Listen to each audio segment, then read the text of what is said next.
Welcome, welcome. Shalise Manza Young joins us to discuss Jim Trotter, and you wrote a column about Jim, which we have up here. He announced that he would be leaving, that his contract wasn't renewed with NFL Media Group, and people have been talking about it and writing about it. And so, you know Jim, we know Jim. He's a regular host and guest on this show. I would like to know both of your reactions to it. I mean, mine, I was a little shocked, but not surprised, or maybe disappointed for Jim, that he had to go through this, but not surprised. Shalise, what did you think when you heard the news? I wasn't surprised. Jim and I actually talked, I want to say, a week or two ago, and he was waiting to see if, what the final decision was going to be. But I think even when he asked the question that he asked in Phoenix in February, I think he knew then that he was possibly that he was opening the door for his time with NFL Network to end. I think that's part of the bravery of it. I know Michael Hawley said that to Jim yesterday on the show. And Jim doesn't like the idea that he was being brave, but there is bravery in what he did in Phoenix because, for all of the passing the buck that Roger Goodell wants to do on this, we saw it last year, we saw it especially this year before the Super Bowl with, I'm not in charge of the newsroom. He is the head of the NFL. He is the de facto head of the NFL Media Group.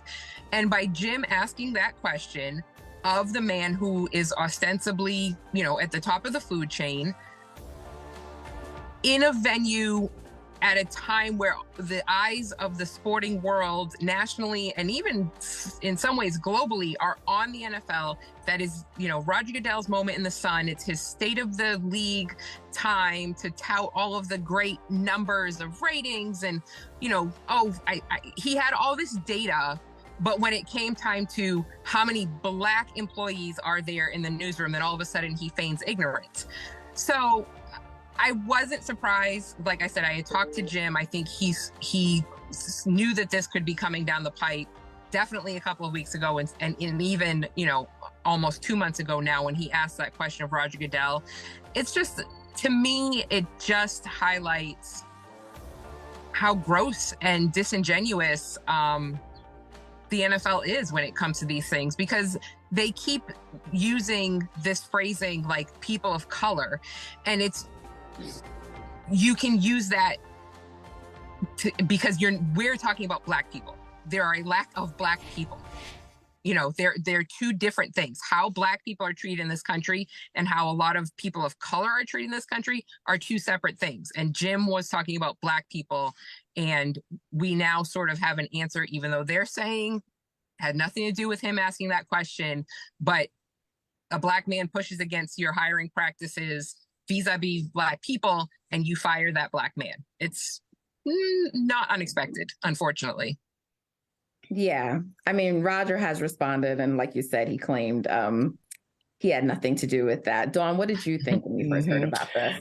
I have so many different thoughts about this, but I'm so glad that she pointed out, where Roger said that he's not over the media group. Like, sir, come on. You pointed out everything else that you all have focused in on for diversity, but the people in the room, like literally the people in the room were the press.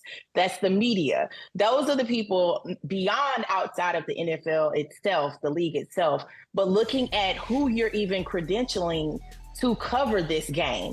Like, you can count on maybe two hands now, after maybe 5 years of me covering the Super Bowl, you can count on maybe two hands now how many Black people are actually credentialed to cover the Super Bowl. And I mean, most people are credentialed to cover just the week of, but not the actual game itself. And so when you look at something like that, you have to know that not only does Roger know this, but the people that are under him that he tells, that he has the ability to say, we need more Black people in the press area or the press box. We need more Black people in our press area, in our press box. Say that intentionally and make that happen. yes, they have been very diverse in hiring. They have been hiring more women in coaching positions, but we also have to be mindful if we went down and we looked at how many Black women are being hired for some of these coaching positions, then that's a whole nother conversation. So yet again, it comes back down to you have in racism in your end zone, but you're not doing anything to set forth that type of narrative to show people that this is what this looks like to end something like that in real time. Like you're watching a league, fire the one Black man who was really trying to say, hey, I work here. I've heard everything you said to us, and I still don't see any improvement. In my opinion, I would want to keep someone on board that holds me accountable. I want more companies in America. I want more organizations. I want more people to understand that when Black people call you out, trust me, there's a reason why we're calling you out. And you shouldn't feel too offended by that, because we actually kind of give a damn when we ask. Yeah. And I mean, look, they are going to be offended. Unfortunately, things like terminations do occur. In this case, yes, we understand, because I mean, everyone now becomes a Twitter lawyer when these things come out. So everyone's like, his contract wasn't renewed. Okay, well, yes, it wasn't, but baby, but they also could have known in the back of their mind that it was time for him to go when he asked that question. Like, and you saw how Roger got, he got plum red sitting up there trying to answer that question. And, honestly, he could have just ended it by just saying, we're still working on that. We would like to sit down with you one-on-one to talk about how we can improve that. And, to me, that almost raises a red flag for the organization of the NABJ to step up and say, hey, we support Jim Trotter and we want to hold the NFL accountable for what they're not doing in creating more diverse places or positions, or creating more opportunities for diverse voices to be in the newsroom. So make that happen. We hold everyone else accountable. The league itself is not far from being held accountable in light of that. Yeah, exactly. And I mean, look, I think Mike Garofalo had like a tweet where he was asking, what do you want me to ask? And this poor man, because he has nothing to do with this. And like everyone is just responding, diversity in the newsroom. And, I mean, because the image itself was telling, right? I mean, listen, you look at there. Look, right there. You can, what's Black in there is mics. You see Black mics, Black cameras.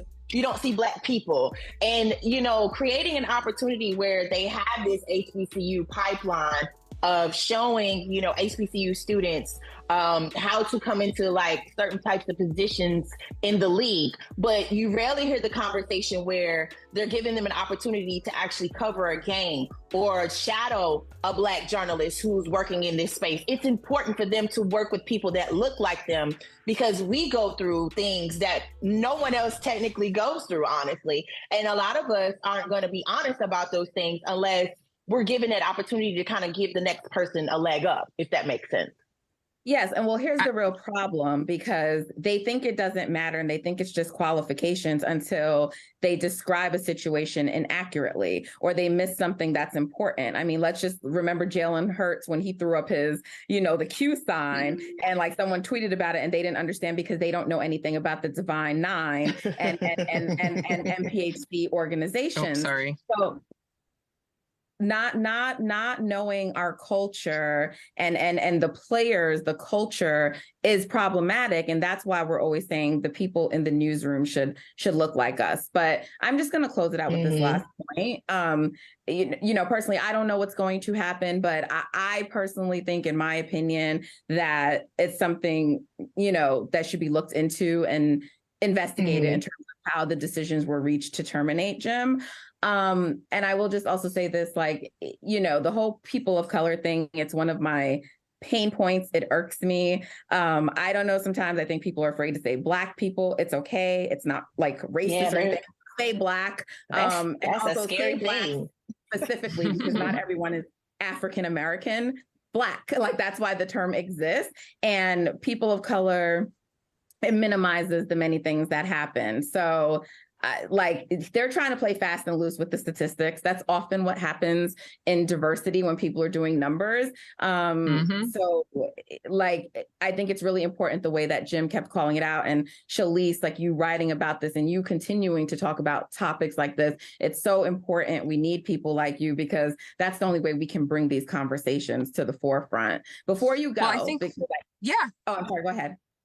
Well, I was going to say, one of the really important points I think that Jim brought up, I think yesterday with Michael Hawley, was that he got notes from the other Black employees within the NFL that they now are afraid that if they speak up, if Jim was let go, what happens if they speak up? And I think that is the deliberate purpose of some of these things, right? This is not anything new. It's, we saw it in Florida, that you arrested Black people for voting, so you hope that there's a chilling effect that a certain percentage of Black people don't vote. And, people like me, that maybe I'll be scared that I won't write these things anymore. I actually got a letter from Brett Favre's attorneys a couple of months ago trying to threaten me to stop writing about Brett Favre and how he may or may not have stolen multiple millions of dollars from poor people in Mississippi. Okay, now see, I'm offended because I ain't got nothing from Brett's attorney, and I stay tweeting about him going to jail. I feel some type of way. But go ahead. I love it. No, but that's the point of those, is the chilling effect. Look, I think I love Jim. I respect Jim. I covered the NFL for a long time, and he was one of the people that was always looking out for me. Him, Steve Weish, Orlando Ledbetter, Clarence Hill, all of these older brothers who, to the best of my knowledge, I was the first Black woman to be an NFL beat writer. So I think they all had helped each other coming up, and they really helped me. They always looked out for me on the road. Jim is one of the finest journalists and men that we have in this business. And I just wonder if it's time for him to do his own thing, as he acknowledges he's going to be 60 this year. Yeah. Do what you want to do, boo. You does not look like it either. Black no, not at all. Okay. Okay, don't look good. But it's hopefully this is time for him to walk his own path and chart his own course and do what he wants to do, and stop being, beholden to corporate media, and that he can do what he wants and write and say the things that he wants to say without worrying about whether or not it's going to affect his job status. Hey, thank you for watching Brother from Another. If you haven't hit that subscribe button, go ahead and do that now. Don't forget, you can catch us 3 to 4 weekdays on PeacockTV.com and on Sirius XM Channel 85.